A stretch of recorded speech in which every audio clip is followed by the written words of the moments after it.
Labis ang dalamhati ng pamilya ng batang nasawi sa aksidente sa NAIA Terminal 1 na kasama lamang na naghatid sa kanyang ama na patungo sa ng abroad.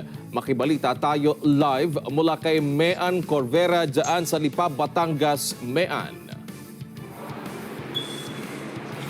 Wedge, wala daw sasakit pa sa nararamdaman ngayon ng pamilya Masongsong matapos nga ang kanilang sinapit na trahedya sa NAIA Terminal nito lamang linggo. Namatay sa naturang trahedya ang 4 na taong gulang na bata na si Malia Cates matapos araruhin ng isang SUV sa NAIA departure area.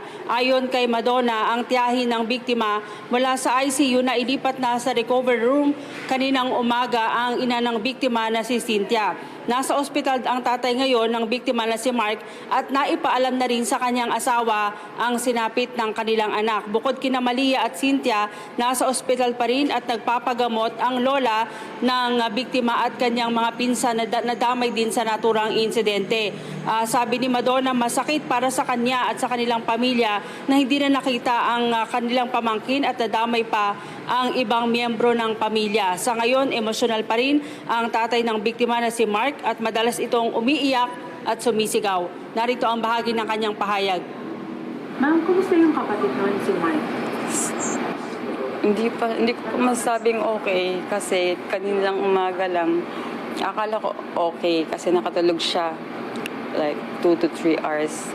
Yung pagising niya, pag wala siyang kausap, bigla na lang siyang sumisigaw, iiyak.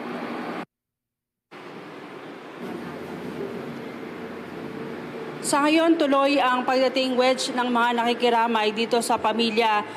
Kasama na dyan yung mga lokal na opisyal ng Batangas. May nakita rin tayo dito na mga tauhan ng DSWD at mga taga-Department of Migrant Workers na siyang direktang nagbibigay ng assistance sa pamilya ng biktima, Wedge. Maraming salamat, Mean Corvera.